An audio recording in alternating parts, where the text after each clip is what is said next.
how the mainstream hates men, I want to talk a little bit about hatred. Okay, what to do when somebody hates you. Okay, take it from me, because I am a man who has been hated by a lot of people. I just inspire it in people. You know, some people inspire great love and affection, and good on them. I'm the exact opposite. I inspire deep-seated hatred. And from the hatred that has been cast my way over the decades, I've distilled a few lessons that are key and that you should always remember when it comes to being hated. As you who are watching it, you who are a man and who are watching this, you're hated by the mainstream. Well, these are the lessons to be learned about being hated. Number one, never moan and groan about it. Okay? I mean, when you're like, oh, people hate me, like a little fucking faggot bitch, pussy. Oh, it's so distasteful. It's distasteful, and what's worse is that moaning and groaning, you start to internalize that attitude, that weakness, and it's pointless. So don't moan and groan about being hated. Okay? Number one. Number two, don't try to plead and placate the person or institution or group or whomever who hates you, okay? Because you're not going to get anything.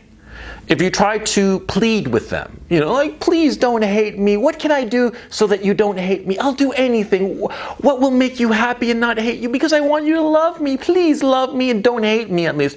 You're not going to get anything except make yourself look weak. The people you're pleading with, that you're trying to placate, they're going to look at you and they're going to figure that you're a weakling. And they're going to, it's not that they're going to hate you more. No, they're going to try to roll over you. They're just going to try to step all over you and just destroy you. Because that's what happens when somebody hates you and you try to plead with them and placate them so that they don't hate you anymore. The person who hates you considers you weak, because here's the third issue about being hated, and it's the most important one. You see, hatred comes from fear. The person or the institution or whomever it is who hates you, it's because they're afraid of you. That's the key issue that you have to understand.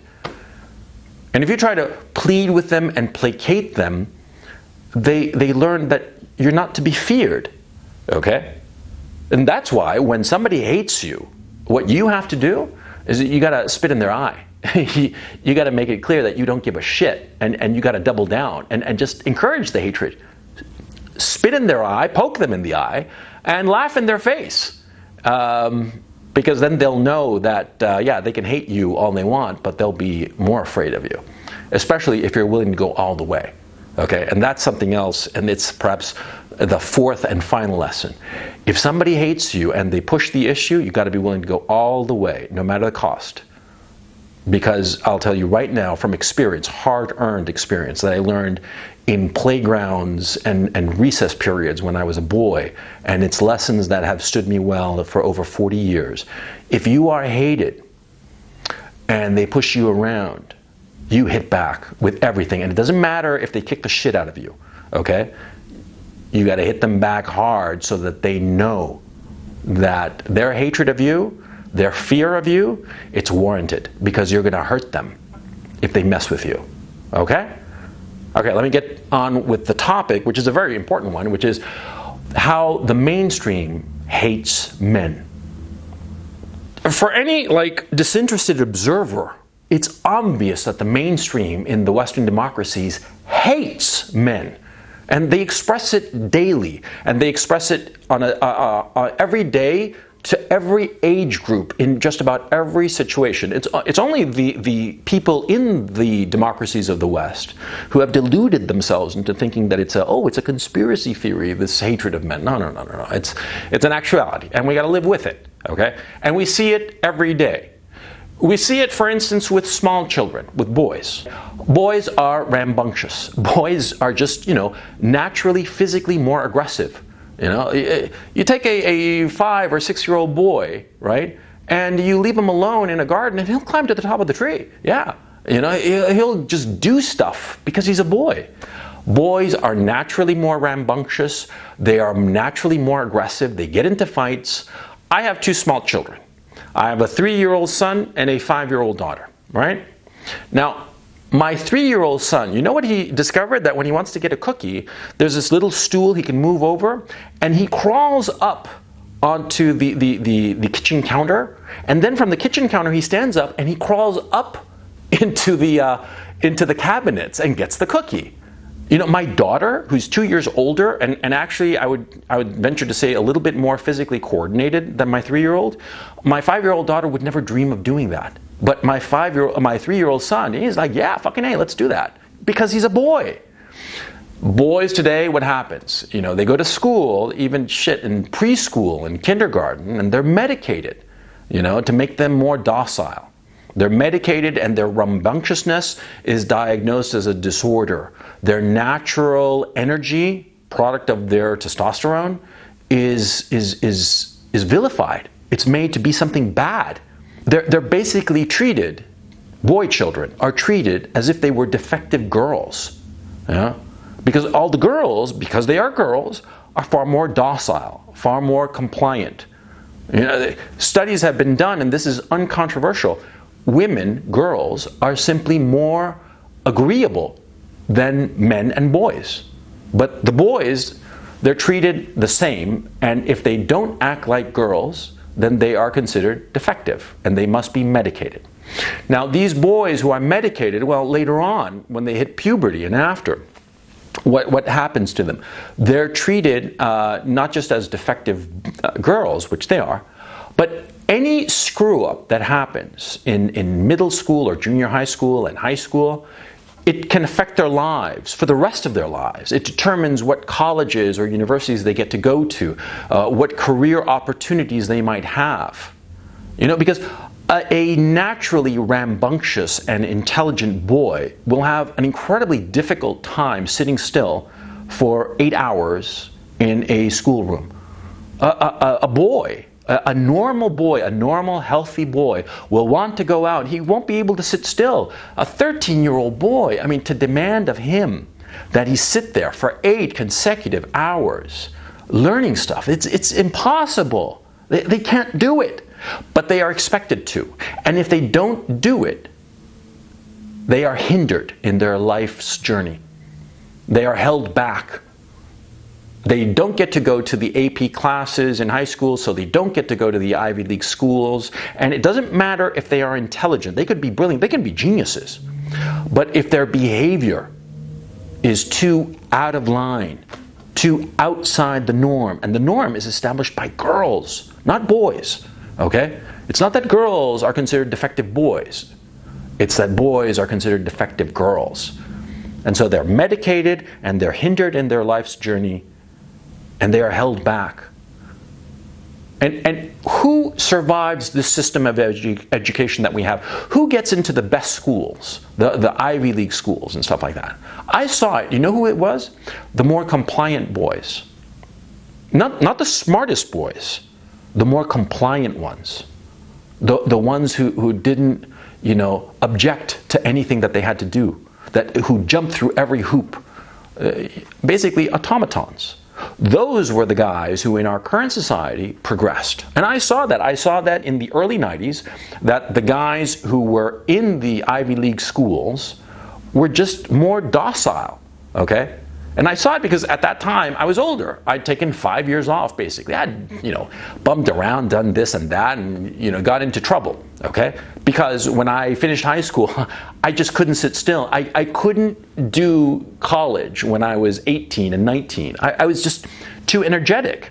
It was only when I got to 22, 23 that I simmered down. I had a little bit of life experience, and I realized that I wanted to go to college. And that's when I went to an Ivy League school. And that's when I saw all these other kids, all my classmates, docile as Hindu cows, really. I mean, just, they did not make waves because, of course, because the system has been created such to advance those who are compliant, who are agreeable, who are, quite frankly, less masculine. Soy boy cucks. Those are the ones who rise in our current society, and that's a fact. Now, once those young men graduate from college or technical school or whatever the fuck, I mean, you know, mid-20s, right? How are they treated? Well, everything that they do, the natural expression of their masculinity, is called, well, it's called toxic masculinity. It's labeled as a disorder. Just being a man is a bad thing. It's labeled a disorder, it's a toxic masculinity, and the things that men, young men, naturally do, they are vilified. Okay? Spreading, mansplaining, the male gaze, it's all negative, and it's all just the natural inclinations of being a man. Okay? I mean, shit, I'm in a subway car, of course I'm going to spread my legs. Do you know why? Because I got a couple of testicles between my legs. And so if I shut my legs like a girl, what happens? My balls get squeezed. So naturally, I man spread, okay? I have to. That's the physical reality of carrying a couple of balls between my legs. But of course, if you're a soy boy cock or a little fucking faggot or a little gelding, yeah, of course you can, not man spread and be more like a girl. Yeah, it's fucking easy. You see? I'm ranting, yes, I know. But you see, it goes to a more serious point here. The natural, stereotypical inclinations of men are vilified, okay? The natural inclination, young men love to explain shit, especially the shit that they actually know about. They love explaining it because it's not only that they're showing off their ability, which is, of course, part of a mating strategy, because showing off how smart you are, attracts mates, of course. But it's also by explaining, they feel more confident in what they are doing. It helps them. It's a stereotypical behavior of young men. And I know this without having to read a psychology book because I was a guy, okay? I'm 50 now, and I do shit, and I don't really feel like explaining shit. But when I was 25, fuck, I loved to explain every fucking thing that I was doing because it made me feel more capable, more alive, more a man. It's a stereotypical attitude of being a man, and it's vilified. More to the point, and something extraordinarily serious. Men aren't being given any guidance. No guidance whatsoever. It's basically like young men today in our society are being like scooped up like a chicken, and they open the window from the 10th floor and they're tossed out the window. And they're yelled after, see if you can fly, kiddo. And the kid has to just fly off. And yeah, of course, in the ideal world, he soars like an eagle. But the reality is that poor kid is going to, fall right down and splatter all over the sidewalk, right? In a bloody, pulpy mess. Because they haven't been given any guidance. And any effort to give guidance to young men is stamped out almost instantly. Notice any place where young men can gather and get guidance from other men, older men. Do you see such places around? No, you do not. And if ever such a place arises, there's a whole hoopla, of discrimination, has to be inclusive and all this bullshit. But you need guidance as a man, as a young man, from an older guy, okay? Because there are a lot of things about being a man that you can learn on your own. You can learn on your own and you can figure out shit. Yeah? A lot of things that you can learn from your friends. Not everything, okay? Lots of things. But you have to be a little bit careful there because it depends on the friends, okay? You hang out with the right crowd, with good kids, with solid moral foundations, and you're going to learn a lot of good things. You hang around with gangbangers and you're going to learn how to shoot a gun and kill people randomly. You see what I'm saying? Because it's a natural state of affairs. When you're a young guy, you hang out with your friends and you want to be like your friends. And if your friends are horrible people who go out and murder other people, well, you're going to turn into a murderer now, aren't you? This is what's happened with black young men in the United States, for instance. They're being raised by their friends, and their friends are all gangsters, and so they wind up being gangsters and doing horrible things. See, it's a natural state of affairs if there's no guidance, because young men need guidance. They need older men to teach them how to be men. Okay? Think of it like this. Say it's like being a painter. The craft of being a painter, of painting a painting, painting the Mona Lisa or whatever the hell, right? You can learn a lot of techniques all on your own. Okay? And point of fact, in that situation of being a painter, most of what you learn on your own by doing it, right? Same with being a man. Most of being a man you learn on your own, trial and error. But see, if you have a painting teacher, that painting teacher can give you little tips, little tricks, and will give you his experience. And that experience will save you from making mistakes. It'll make things easier for you. And the same with being a man. See? You have an older man who teaches you stuff, who is self-consciously trying to teach you things. And you're going to advance more quickly. Or at least you'll avoid a pothole. You'll avoid a mistake. And especially in this day and age, in the society we live in, that so much of your future life depends on not making mistakes when you're young. You see? So that kind of guidance is essential. But that guidance, it's nowhere to be found. And it's actively stamped out, all in the name of inclusivity. Okay? That if there's a space that's just for men, it has to be more inclusive, i.e., women have to be brought in. And therefore, men, just because of the fact that there are women around, they become self-conscious, and they're not able to express their masculinity in full, and so they're stunted. They're not allowed to grow and develop because of this inclusivity bullshit.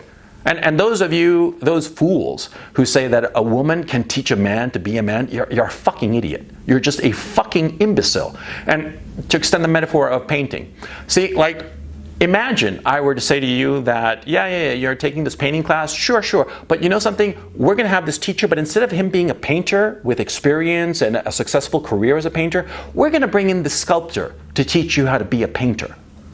You'd be like, oh, what the fuck? I want to be a painter. I need a painter to teach me how to be a painter and the techniques and the little tricks to be a better painter, not a sculptor.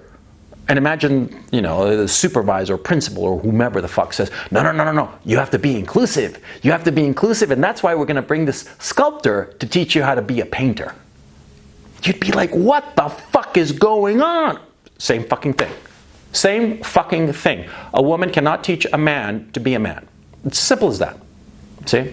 Because also what happens is that women are naturally just, how can I put this? They're softer. Okay? To be a man, you have to learn that life is hard. And in that teaching, in that apprenticeship, you got to take your licks. You got to learn to take the hit. Okay? Now, women, of course, they don't want that. They want everything soft and gentle and nice. They're not going to be the hard taskmaster that a man would be. Because an older man will know how far you can push a young man because he used to be a young man. A woman, no matter how wise and intelligent and just a great woman overall, she'll never know because she was never a young man. She just doesn't know. But our society forbids any kind of apprenticeship, any kind of shared experience between older men and younger men so that they can advance and grow. And insofar as a male-only space, they do not exist. Not today. And they're not going to exist for the foreseeable future, quite frankly. And, the proof of this, let me ask you, can you name an all-women's college in the United States? Offhand, I can name like half a dozen, like Smith, Wellesley, and whatever the fuck, right? A whole bunch of women-only schools, colleges, right? Can you name one all-male college? One in the Western democracies, huh? Oxford, Cambridge, Harvard, Princeton, Yale, they all used to be all-male. Not anymore. They're inclusive. So there's no space for men. And a lot of guys say, well, I've got my fraternity brothers, and with my fraternity brothers, I learn a lot. Fuck you, okay? Your friends at the fraternity or whomever the fuck, they can teach you a lot, sure. Everything from rolling a joint to, good pickup lines.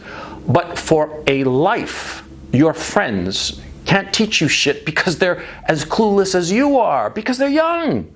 It's like I always tell you, I know shit, not because I'm smarter than you, but because I'm older. I've already been there. I've done it. I've seen it. It happened to me or it happened to guys I knew. Everything, okay? I'm 50 fucking years old. So of course I've learned a few things, if only because it got beaten into me by time and experience, right? But, your friends, when you're 20, 25 or whatever, they don't know shit because they're too young. But our society refuses to create such spaces where young men can learn. And it abolishes those spaces the second they arise. Now, here's a problem of this hatred that our society has for young men, because it is a hatred, because it's a fear of young men's and men's natural impulses. And what are those natural impulses? You know, it's aggression, and it is an ability to work with chaos, to thrive in chaos. Okay? Now, for various reasons that I'm realizing I'm going to have to cover in a separate video. See, the reasons why our society, the mainstream today, hates men, there are too complicated for this particular video, but the mainstream society does not realize that its hatred for us is eventually going to bring about the ruin of mainstream society, okay? And I'll explain why. See, it's going to happen for two reasons, or let me phrase that. The destruction of mainstream society, of our society, it will have two outcomes, okay? And both outcomes are because of its hatred of men. Now, the first outcome, remember I said before how the young men who advance in our current society are more docile, they're more weak, okay? I'm not saying that they're necessarily more gay or you know, less tea or something like that. They're simply more docile. Okay, you can be a very manly man and, you know, like a football player and all the rest of it, and be extremely docile in your temperament. Okay, I mean, one does not negate the other.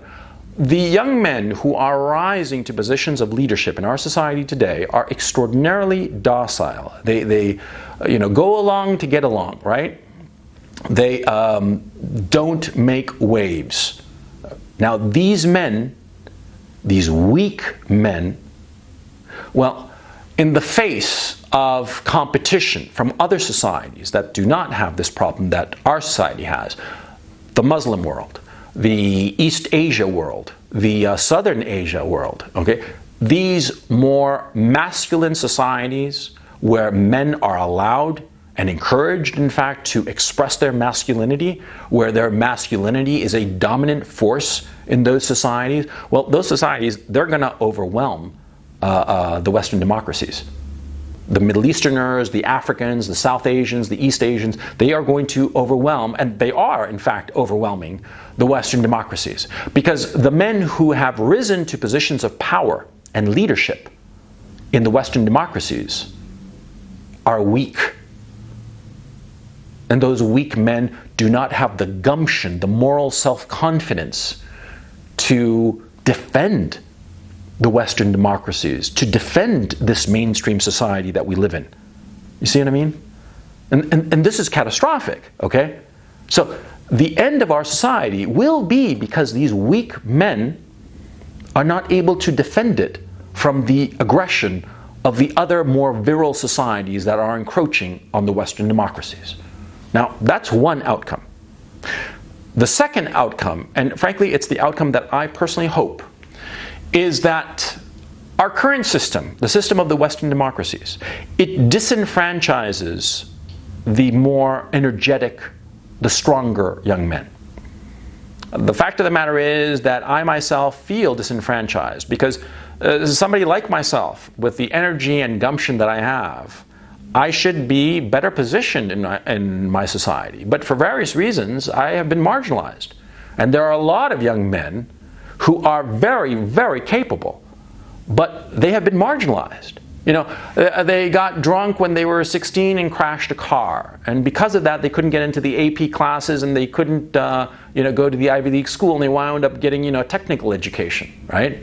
The kid who was he just couldn't sit still during high school, so he got shitty grades, and therefore fewer academic opportunities, and therefore no opportunities to rise. There are a bunch of YouTubers I've noticed that are extraordinarily intelligent, extraordinarily cultured, I mean, well-read, all the rest of it, who you realize that they had no outlet in the straight world. They had no possibility of advancement in the straight world. Because when they were young, they were too rambunctious, they were too energetic, they were too male, okay? They were too masculine to make it in the straight world when they were young, and so they were marginalized. And as they've become adults, they found an outlet for their creativity and their intelligence and knowledge and erudition by way of, you know, having a YouTube channel or some shit like that, right? But those young men, disenfranchised young men of quality, well, you know, those young men, they keep on being vilified and stepped on. And what's going to happen eventually? Well, they're going to coalesce. They're going to coalesce and they're going to arise. They're going to arise and overthrow this mainstream and usher in some potentially new social system. I personally hope that that is the case, because the system that we currently have is catastrophic, because the Western democracies will be overrun by these more virile people, the people of Africa, of the Middle East, of South Asia and East Asia. We are seeing it now. We're seeing it in Europe. The Europeans are being overrun, and frankly, it's gotten to a point of no return. The Europeans are done for, unless the disenfranchised young men, and there are legions of those disenfranchised young men of talent who the society has stepped on and marginalized because when they were young, they were not docile enough. Okay? If those young men coalesce and strike back at the invaders and take back their continent and reform their society, well, maybe, under those circumstances, there's a chance. There's a chance of renewal. There's a chance that those disenfranchised young men, so many of them and so brilliant, they can take up the reins of the Western democracies and build something new. Okay? But if our society continues to repress the young men and is successful at repressing those marginalized young men, and if those weaklings who are in power, people like Marco Rubio, for instance, fucking quisling little wimpy faggot fuck, guys like that, who have just no moral self-confidence, no gumption, no energy, no strength of character, if those guys remain in power, if those guys are the ones with their hands on the wheel of the Western democracies, they're going to do nothing because they don't have the balls to do anything, to save our society. And so our society will be overwhelmed. See? And this is the tragedy. The hatred that the mainstream has for men and masculinity, that hatred is going to cause its own destruction